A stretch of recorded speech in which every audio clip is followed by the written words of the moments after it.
A Child Called It tells the heart-wrenching true story of the child abuse David Peltzer had to endure under the hands of his mother. In this story, David relies on the faith, determination, and love of his local police and teachers to help hear his cries. This is Dave Peltzer's A Child Called It. I'm late. I've got to finish the dishes on time.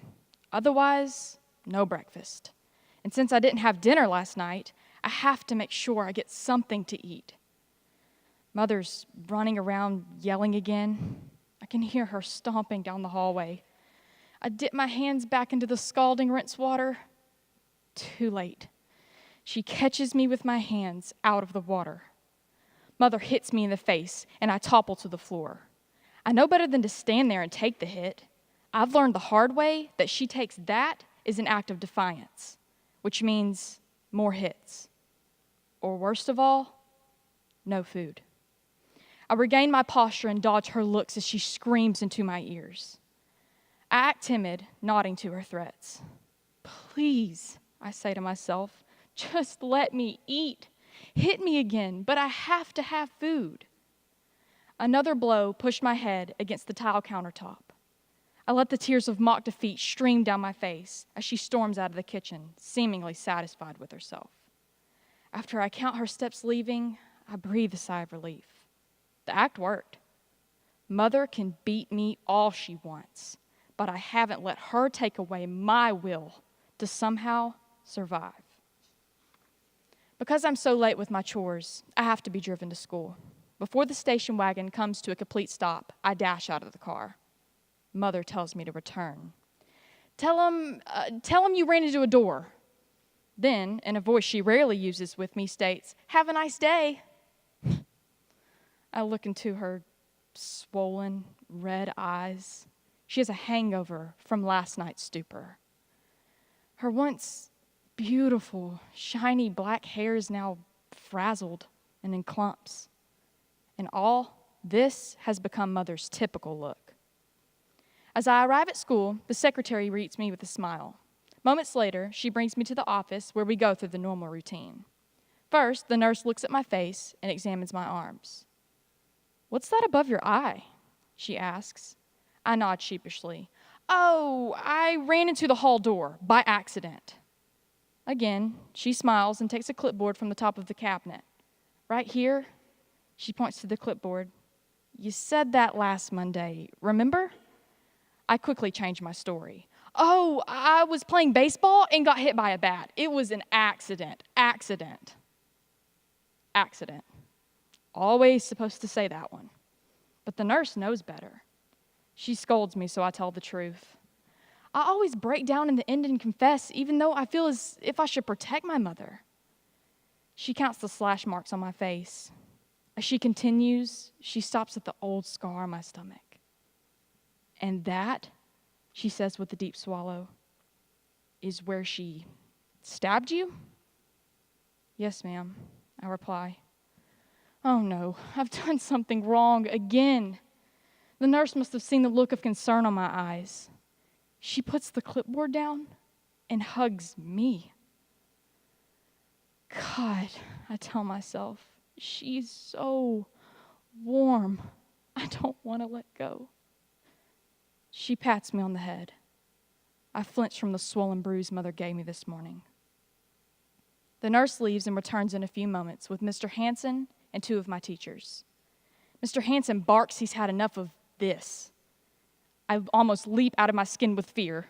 He's going to call Mother again. My brain screams. I break down and cry. My body shakes like jello, and I mumble like a baby, begging Mr. Hansen not to phone Mother. "Please," I whine, "not today. Don't you understand? Today is Friday. I'll be with her the whole weekend." He tells me I'm excused.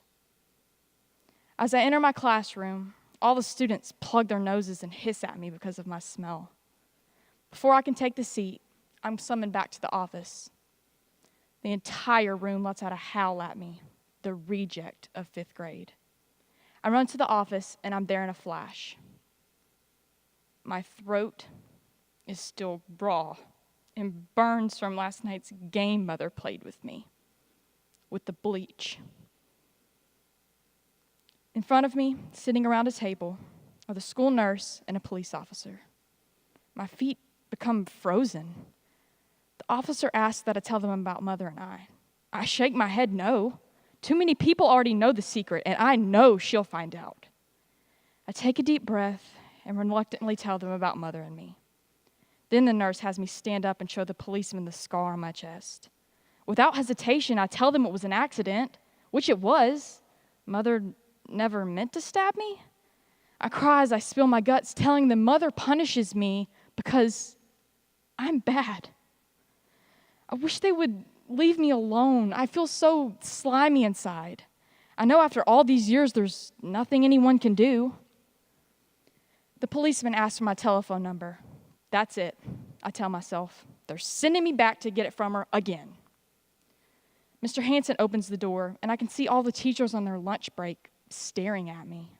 It's so important for them to know that I just want to be liked, to be loved. Now I know I'm going to jail. Good, I tell myself. At least she won't be able to beat me if I'm in jail. In a few minutes, we arrive at the police station. I sort of expect Mother to be there. I don't want to get out of the car. The officer opens the door and leads me into an office. He asks for my telephone number again. Why? I whine. I have to call her, David, he says gently. No, I command. Send me back to school. Don't you get it? She mustn't find out that I told. I watch him dial the number as I strain my whole body trying to hear the phone ring on the other end. Mother answers. Her voice scares me. The policeman waves me away and takes a deep breath before saying, Miss Peltzer, this is Officer Smith with the Daly City Police Department. Your son, David, will not be coming home today. He will be in the custody of the San Mateo Juvenile Department. If you have any questions, you can call them. He hangs up the phone and smiles. Now, that wasn't so hard, was it? But the look on his face tells me he's reassuring himself more than he is me. The officer smiles with relief as we leave the city limits. Dave Peltzer, he says, you're free. What? I ask. I don't understand. Aren't you taking me to some kind of jail? Again, he smiles and gently squeezes my shoulder. No, David, you have nothing to worry about. Your mother is never going to hurt you again. I lean back against the seat. I turn away from him as a single tear rolls down my cheek. I'm free?